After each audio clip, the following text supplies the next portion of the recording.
김용호 목사님께서 어린이의 나라라는 제목으로 말씀 증거해 주시겠습니다. 다 함께 믿음의 고백으로 말씀 앞에 나아가겠습니다. 하나님 나를 사랑하신다. 하나님 내 인생에 크고 비밀한 게 가지고 계신다. 하나님 오늘도 나와 동행하셔서 그 계획 이루어 주신다. 아멘. 그렇게 될 줄로 믿습니다. 오늘은 어린이날입니다. 그리고 또 어버이 주일입니다.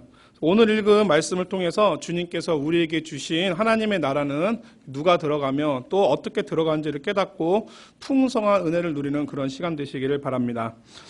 아마 오늘 말씀에 소개된 이 당시의 예수님은 굉장히 인기가 많으셨을 것입니다. 쉽고 재밌게 천국 복음을 설명해 주실 뿐 아니라 어떤 병에 걸렸던지 찾아오는 사람들은 다 고쳐주시고 또 어느 누구든지 찾아가 주시는 그 예수님은 모든 사람들에게 사랑받고 또한 환영받았을 것입니다. 그래서 예수님이 가는 곳마다 많은 사람들이 구름대처럼 몰려들었습니다. 마치 오늘날 유명 연예인이나 운동 스타들을 나타나는 곳에 사람들이 때로 모여들듯이 예수님께도 그러하였습니다. 오늘 말씀에서도 예수님이 계신 곳에 또한 어김없이 사람들이 몰려왔습니다.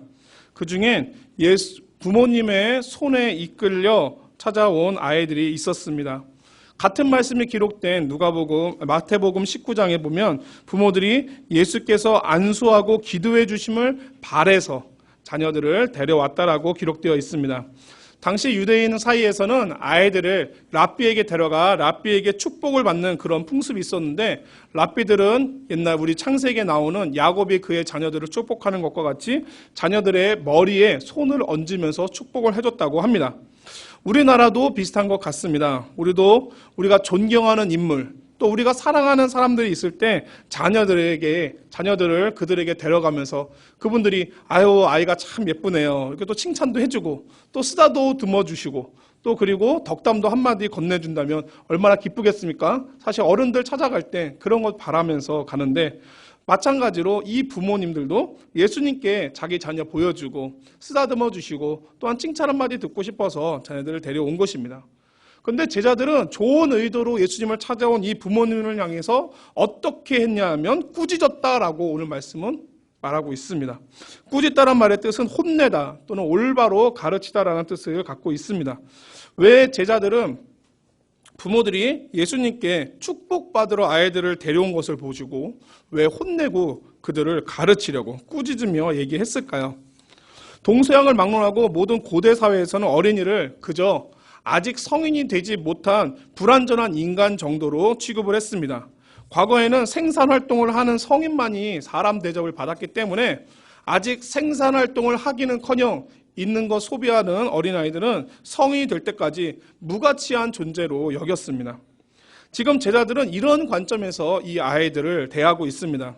예수님이 지금 하나님 나라 건설을 위해서 힘들게 사역하고 있습니다. 성인들을 찾아가서 성인들이 병이 낫거나 또는 그들에게 하나님 나라에 대해서 가르침을 주었다면 그들이 병고침에 감사하여 돈이나 음식을 내거나 또는 제가 그 나라에 헌신하겠습니다 이렇게라도 할 텐데 아이들은 뭘 주겠습니까? 아마 받아갔으면 받아갔지 내놓을 것이 없는 이 아이들은 예수님이 세우시는 하나님의 나라에 불필요한 존재들로 판단됐던 것 같습니다.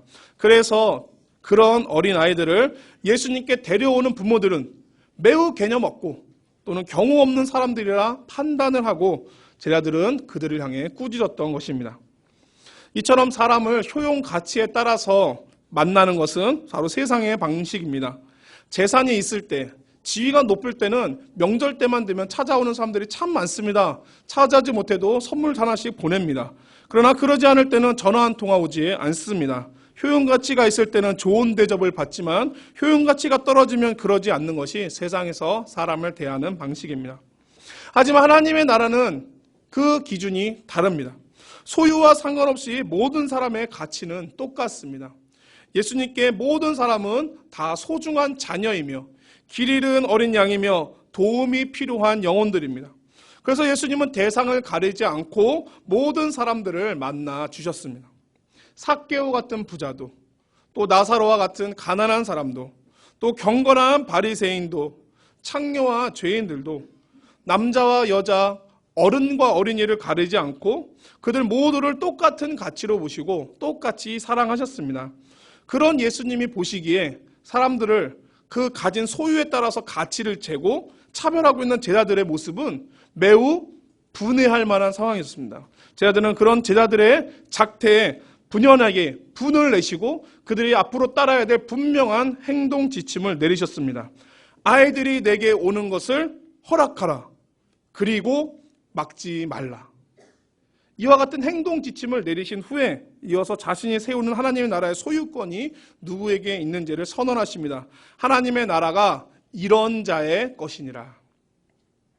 보통 우리가 이런 말씀을 들으면 하나님의 나라가 바로 어린이들이 가는 나라라고 생각을 합니다. 나이가 어린 어린이들이 천국 가는구나 라는 생각들을 우리가 갖게 됩니다. 흔히 아이들은 어른들에 비해서 살아온 날수가 적으니까 아무래도 마음이 좀 순수하고 좀 세상에 덜 때가 묻었으니까 하나님 나라에 그들이 가게 될 때가 되면 자동이 들어갈 거라고 생각을 합니다. 하지만 분명한 성경 어디에도 순진무구함이 하나님 나라에 들어가는 조건이라고 말씀하고 있지 않다라는 사실입니다. 하나님 나라는 오직 예수 그리스도를 구주로 믿고 그 믿음을 통해 성령으로 거듭나야지만 들어갈 수 있습니다. 더구나 성경은 순진무구한 사람이 하나님 나라에 들어가는 것이 아니라 오히려 하나님 앞에 자기가 처절하게 죄인인 것을 통감하고 회개하는 사람이 들어가는 것이라고 말씀하고 있습니다. 이런 점에서는 어른이나 모두가 동일합니다. 그러므로 사랑하는 우리 성도 여러분, 우리는 우리의 자녀들이 나이가 어리고 또는 생각하거나 행동하는 것이 순수해 보인다고 해서 그들이 하나님의 나라에 자동으로 들어가는 것이 아님을 우리는 꼭 명심해야 합니다. 하나님의 나라는 배워야 가는 곳입니다. 하나님의 나라는 저절로 가는 곳이 아닙니다. 이것이 바로 우리가 주일학교를 세워서 아이들을 신앙으로 교육하는 영적인 근거입니다. 자녀들이 예수님을 구주로 믿고 또 성령으로 거듭나려면 저절로 되지 않습니다. 배워야 합니다. 선생님들을 통해서, 말씀을 통해서 그들은 배우고 또 배운 가운데 생각하고 깨달음으로써 그들은 하나님의 자녀들로 변화하게 됩니다. 저는 그래서 이런 귀한 일들을 하시는 주일학교 선생님들을 특별히 오늘 격려하고 축복하고자 합니다. 우리들의 귀한 자녀들이 예수님을 잘 배워서 우리에게 주신 하나님 나라 들어갈 수 있게 되기를 여러분 모든 자녀들에게 특별히 축복합니다. 예수님이 말한 이런 자가 바로 하나님 나라를 들어갈 수 있다고 했을 때 이런 자는 바로 나이가 적은 어린아이가 아니라 영적인 어린아이를 뜻합니다. 만약에 예수님이 나이가 어린 어린아이가 천국에 들어갈 수 있다라고 말씀하려고 했으면 하나님의 나라가 이들의 것이니라 라고 하셨을 것입니다. 그런데 이런 자들의 것이니라라고 하신 것은 하나님의 나라가 진짜 이게 나이 어린 아이들이 가는 것이 아니라 성인이더라도 어린아이와 같은 태도와 특징을 가진 사람에게 허락된 것임을 알려주고자 하심입니다. 자, 그렇다면 어떤 태도와 특징을 가진 사람이 하나님 나라를 소유하게 되는가? 여러 가지가 있겠지만 첫 번째는 사람들이 보편적으로 겸손함을 생각합니다. 아이들같이 겸손할 때. 앞서 마가복음 9장에 보면은 제자들이 서로 누가 크냐를 놓고 막 다투고 싸웁니다. 그때 예수님께서는 어린아이 하나를 가운데다 세워놓으시고 겸손함을 이 아이를 통해서 설명하시는 장면이 나옵니다. 이런 점에서 내 인생은 내가 주도한다는 교만함 대신에 주님 앞에 내어놓는다는 그런 겸손함이 바로 하나님 나라에 들어가는 아이와 같은 특징일 것입니다. 또한 두 번째로는 의존성이 있습니다. 어린아이들은 어른에게 모든 것을 의존합니다. 특별히 같은 말씀이 기록되어 있는 누가복음 19장 말씀을 보면 부모가 데려온 아이들이 바로 젖먹이라고 얘기를 합니다. 유치부에 다니는 그런 아이들이 아닌 영아부, 한 살, 2살 이렇게 포대기에 쌓여서 오는 그런 아주 갓난 아이들 그렇다고 얘기를 합니다. 여러분 그 아이들은 이제 키워보셨으니까 생각이 나실 것입니다. 물론 너무 오래돼서 생각이 안 나시는 분도 계시겠지만 곧 보실 손자나 또 데리고 계신 손자들을 통해서 한번 생각해 보시기 바랍니다. 그 아이들은 혼자서 옷을 입을 수가 없지요. 혼자서 먹을 수도 없습니다. 어디 이동할 때도 어른이 들고 안아줘야만 이동을 할 수가 있습니다. 자신의 삶 전체를 철저히 부모에게 의존하고 있습니다. 이와 같이 하나님께 자신의 삶을 철저하게 의존하는 태도가 바로 어린아이와 같은 태도일 것입니다. 따라서 하나님 앞에 겸손하고 의존적인 태도를 가진 사람들이 하나님 나라에 들어간다라고 생각할 것은 충분히 타당합니다.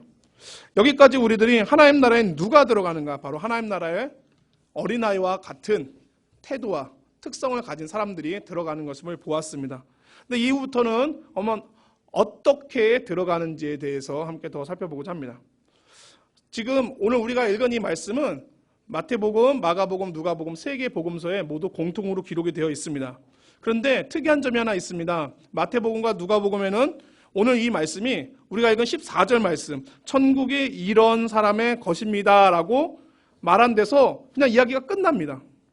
하지만 마가복음에서만 특별한 부연 설명이 붙어 있습니다. 우리 함께 15절 말씀 읽어보도록 하겠습니다. 시작. 내가 진실로 너희에게 이르노니 누구든지 하나님의 나라를 어린아이와 같이 받들지 않는 자는 결단코 그곳에 들어가지 못하리라 하시고. 여기서 예수님은 하나님 나라를 들어가는 것에 어떻게 들어가는 방법을 설명하는 이 문장이 너무나 중요하기 때문에 내가 진실로 너에게 이르노니라는 말을 통해서 다시 한번 그 중요성을 강조하고 있습니다. 저희가 여기서 주목해야 볼 단어는 바로 받들다입니다. 우리가 읽는 한글 성경에 보면 이 받들다가 꼭 이렇게 높이다라는 뜻의 받들어 모시다의 받들다처럼 보이지만 원문으로 이 단어는 받아들이다의 뜻이 있습니다. 즉 영접하다 또는 가슴에 품다라는 뜻을 가진 단어입니다. 영어 성경에도 이와 같은 뜻으로 쓰여져 있습니다. 한마디로 오늘 읽은 우리 15절 말씀은 어린아이와 같이 하나님의 나라를 받아들이는 사람이 바로 하나님 나라의 소유자라는 뜻입니다. 그렇다면 대체 어린아이와 같이 하나님 나라를 받아들이는 것은 무엇일까? 여기에 대한 힌트가 이어져 나오는 젊은 부자관의 이야기에 들어있습니다. 참으로 신기한 것이 아까 말씀드린 것처럼 마태복음, 마가복음, 누가복음 세 개 복음서에 이 어린아이에 대한 이야기가 나왔는데 세 복음서와 또 동일하게 이 어린아이에 대한 언급 이후에 젊은 부자 청년에 대한 이야기가 뒤따라 나오고 있습니다. 이것은 괜히 붙어있는 것이 아닙니다. 분명히 주님께서는 이 사건들을 통해서 어린아이와 같이 하나님 나라를 받아들이는 것이란 무엇이냐, 어떻게 하는 것이냐를 설명하기 위해서 이 이야기를 여기다 주신 줄로 믿습니다. 성경에 따르면 여러분들이 잘 아시겠지만 이 젊은 부자 청년은 소문을 통해서 예수님이 어떤 분인지 알고 있었습니다. 근데 마침 주님이 지나가시는 것을 보고 그 앞에 달려와 무릎을 꿇으면서 선생님이여 내가 어떻게 해야지 영생을 얻을 수 있겠습니까? 하고 이게 묻습니다.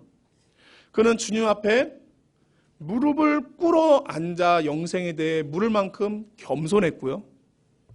또한 그는 어려서부터 하나님께 대해 배워왔고 또 그는 그 배운 것을 이 나이 올 때까지 다 지키면서 살 만큼 그는 하나님께 의존적이었습니다. 겸손하고 배우고 의존적인 이 사람의 삶의 태도와 모습만 봐도 충분히 하나님 나라에 들어갈 수 있을 것 같아 보입니다.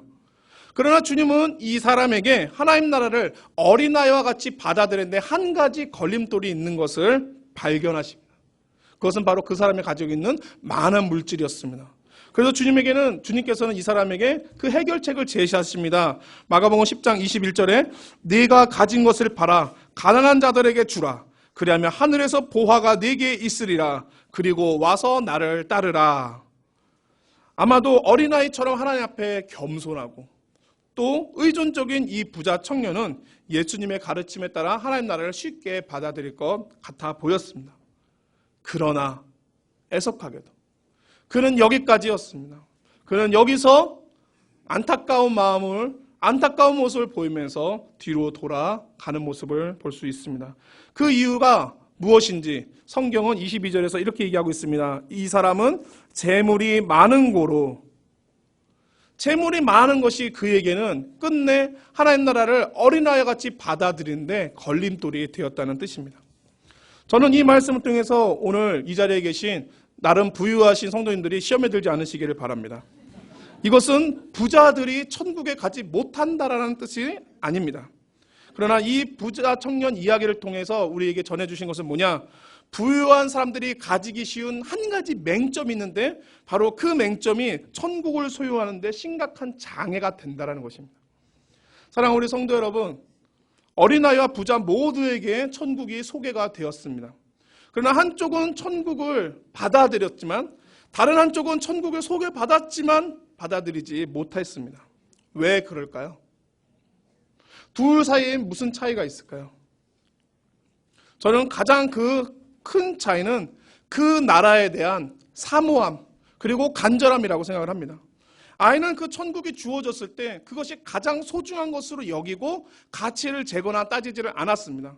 그는 그것을 그냥 주어진 그대로 받았습니다. 어쩌면 아이는 가진 것이 없으니까 비교하고 따질 것이 없었는지 모릅니다. 그러나 부자 청년은 가진 것이 많은지라 천국을 받을 때 잠깐 내가 이거 받아도 되는 건가? 이걸 받았을 때 내가 이뤄야 되는 거 있는 것은 아닌가? 그는 손익을 계산을 했습니다. 그리고 이 천국이 정말 받을 만한 가치가 있는지 그 가치를 저울질을 했습니다. 오랫동안 심각하게 고민한 끝에 그는 당장 눈에 보이지 않는 천국을 선택하느니 지금 내 손에 쥐어져 있는 재물을 선택하는 것이 현명하겠다는 판단을 내리고 현실을 선택하게 됩니다. 결국 하나님 나라는 누구에게 돌아갔느냐 하면 하나님의 나라를 최고의 가치로 생각하여 간절하게 받으려는 사람에게 그 나라가 돌아간 것입니다. 왜 예수님께서 어린아이들과 같은 사람들이 어린아이와 같이 그 나라를 받는 사람들이 천국의 소유주라고 하셨을까요? 그 사람들은 연약합니다.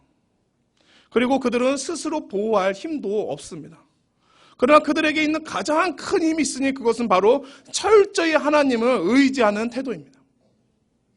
하나님의 나라는 오직 어린아이가 세상에 나올 때 아무것도 가진 것 없이 벌거벗고 나와 대책 없는 상태로 살아가는 그때 바로 그런 어린아이와 같은 때에 아무것도 가진 것이 없어 주어지신 걸 모든 것을 받아들이는 그러한 마음과 그러한 자세로 이 나라를 향해서 나아가는 것을 바로 하나님께서 기뻐하신 줄로 믿습니다.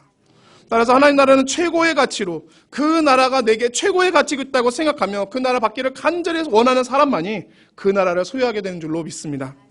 우리는 부자 청년과 같은 상태로 천국을 소개받을 때가 많이 있습니다. 여러분들은 처음 예수님 믿고 천국에 알게 됐을 때가 어느 때였습니까?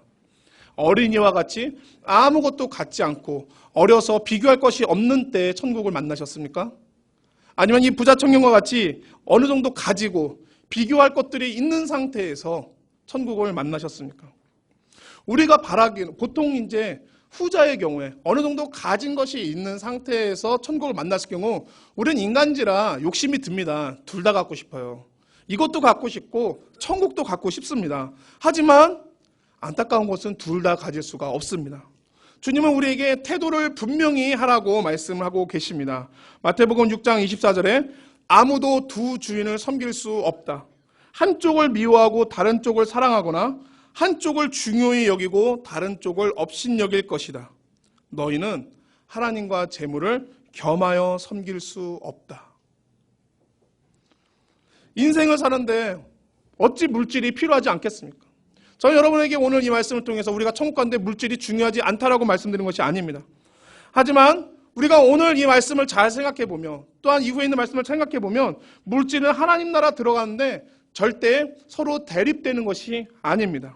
오히려 여러분에게 주신 그 풍성한 물질들, 우리가 가진 여러 가지 소유들은 하나님 나라를 얻는 데 사용하라고 하나님께서 주신 것입니다. 마태복음 13장 말씀에 이런 말씀이 있습니다. 천국은 마치 밭에 감춘 보화 같으니 사람이 그를 발견한 후 숨겨두고 기뻐하며 돌아가서 자기의 소유를 다 팔아 그 밭을 사느니라.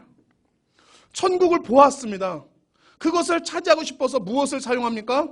자기가 갖고 있던 모든 소유를 사용합니다. 그 소유를 사용해서 천국이 들어있는 밭을 움켜 삽니다. 하나님께서는 그 물질을 밭사는데 버리라고 하신 것이 아니라 그것을 사용하여서 천국을 얻으라고 말씀하고 있습니다. 여러분, 우리가 이렇게 했을 때 우리는 흔히 물질을 잃어버릴 거라고, 우리가 가지고 있는 소유를 잃어버릴 것이라는 생각이 듭니다. 하지만 우리에게 주시는 놀라운 은혜의 약속이 있습니다. 우리가 앞서 읽었던 마가복음 10장 21절 말씀에도 이 부자 청년에게 주님은 이와 같은 약속을 주십니다. 내게 있는 것은 다 팔아 가난한 자들에게 주라. 그리하면 하늘에서 보화가 내게 있으리라. 또한 마태복음 6장에 우리에게 이와 같이 약속하신 말씀을 여러분 기억하실 것입니다. 너희는 먼저 그의 나라와 그의 일을 구하라. 그리하면 아무것도 남은 것이 없으리라가 아니라 그리하면 이 모든 것을 너희에게 더하여 주시리라. 어떻게 주실지는 모릅니다. 그 방법과 또한 그 길들은 우리는 알지 못하지만 우리가 주를 위하여 먼저 사용하고 썼을 때 그것은 부족하여진 채로 그대로 있지 아니하고 오히려 주님께서는 채워주실 줄로 믿습니다. 여러분, 우리가 잘 아시는 것처럼 아브라함은 아들 이삭을 갖다 바칠 때 그에게는 이러한 믿음이 있었기 때문에 그 일을 했던 것입니다. 히브리서 11장 말씀 보면 그 아들을 드리며 하나님께서 그를 죽은 자 가운데서 도로 살려주실 줄을 아브라함이 믿었다라고 말씀하고 있습니다. 우리가 내놓으면 그것으로 영원히 잃어버릴 줄 알았지만 하나님께서는 아브라함에게 그 아들 이삭을 다시 돌려보내신 것처럼 우리가 하나님 나라를 얻기 위하여 내어드리는 그것을 주님께서는 기쁘게 받으셨다가 다시 우리들에게 되돌려 주실 줄로 믿습니다. 여러분, 말씀을 마치고자 합니다. 여러분께서는 자녀들에게 이 어린이날을 맞아서 어떠한 선물을 주려고 계획하고 계십니까? 저는 어제 제 아이들에게 이끌려서 광주에 있는 모 어린이 장난감 가게를 다녀왔습니다. 제 아이가 요즘 TV에서 방영하고 있는 변신 로봇에 이렇게 푹 빠져서 이미 사실 모든 시리즈의 로봇을 다 가지고 있음에도 불구하고 또 사달라고 난리를 쳐서 그걸 결국엔 사러 갔습니다. 아이는 지나가면서 이것도 사고 저것도 사고 이것도 사고 저것도 사고 다 사달라고 난리를 합니다. 그 얘기를 들은 아버지와 엄마는 머리가 아픕니다. 도대체 얼마를 사야 되나, 얼마 정도 사고 어느 선에서 좀 이렇게 타협을 봐야 좀 출혈이 덜할까, 우리는 그런 것들을 생각을 합니다. 하지만 결국엔 그 선물을 사서 아이한테 쥐어줬을 때 부모가 바라는 아이의 태도는 어떤 겁니까? 딱 받고 아빠 고마워요 하면서 그냥 정신없이 그 선물에 기뻐하면서 선물을 뜯어보는 모습, 어떻게 보면 참 그것이 저는 기쁘다고 생각을 합니다. 여러분, 자녀가 만약에 이런 걸 한번 계산해 본다고 생각해 보십시오. 아빠 이거 얼마예요? 괜찮으시겠어요? 지금 우리 집 대출금이 있는 걸로 아는데 아빠 제가 그냥 받은 걸로 할 테니까 그냥 물리세요. 참고로 제 아이는 지금 현재 5살입니다. 걔가 만약에 이런다면 저는 그 선물을 줄 때 그리 기쁘지 않을 것 같습니다. 심지어는 돌려받더라도 마음이 그렇게 기쁘지 않고 씁쓸할 것 같습니다. 비용이야 얼마가 지불되든지 그거는 아빠 몫이고, 아이는 부모가 주는 선물을 그저 기쁨으로 받아갔으면 하는 것이 바로 부모의 마음 아니겠습니까? 사랑하는 성도 여러분, 하나님께서 우리에게 하나님 나라를 말씀해 주실 때 바로 이와 같은 마음으로 주십니다. 그 비용과 가치는 바로 예수님을 통해서 이미 다 지불되었고 또 앞으로도 하나님께서 다 자신의 방법으로 갚아 가실 것입니다. 그 나라를 우리에게 보여주실 때 하나님이 기대하시는 우리의 반응은 아빠 너무 좋은 걸 주셔서 감사해요. 내가 이거를 기쁨으로 받아들일게요. 이제 이 나라 바라보면서 살아갈게요. 어쩌면 이런 모습을 우리 하나님께서 기뻐하신 줄로 믿습니다. 이 나라가 내게 얼마나 유익이 될까? 내가 이것을 선택하게 되면 내가 잃을 게 좀 많을 텐데, 내가 손해보는 텐데, 내가 시간을 많이 뺏길 텐데, 우리가 이런 걸 계산하면서 하나님 나라를 향해 나아간다면 그것을 기쁨으로 주시는 아버지는 그리 기뻐하지 못할 것 같습니다. 저는 그래서 바라기는 오늘 이 시간 하나님께서 우리에게 주시기를 기뻐하시는 이 나라를 우리 사랑하는 성도 여러분들께서 기쁨으로 받아주시기를 축원합니다. 하나님께서 이 나라를 우리에게 주실 때 우리가 오직 믿음으로 받으면 하나님께서 이것을 통해서 우리에게 약속하신 모든 풍성한 것들 누리게 하실 줄로 믿습니다. 사랑하는 우리 성도 여러분, 우리에게 주신 소유는 움켜쥐고 갖고 있으라고 주신 것이 아니라 그 나라 얻는 데 쓰라고 주신 줄로 믿습니다. 마음껏 사용하십시오. 그 나라 얻기까지 여러분에게 주신 시간과 물질과 또한 자녀와 인생의 계획과 사업장에 있는 모든 것들, 건강들 다 사용하십시오. 없어질 줄 같으나 하나님께서 다시 다 여러분 안에 되돌려 주실 줄로 믿습니다. 오늘 우리 함께 나눈 이 말씀을 기억하면서 찬양 한 장 주님 앞에 드리도록 하겠습니다. 어린아이처럼 그저 오라고 하십니다. 그러면 우리를 있는 그대로 받아주신 주님께서 우리를 잡아주시고 받아주시고 도와주실 것입니다. 우리 그 주님 앞에 우리들의 여러 연약함들과 부족함들을 내어놓으며 주님께서 도와주시고 이끌어주시기를 구하며 찬양하며 나아가겠습니다. 어린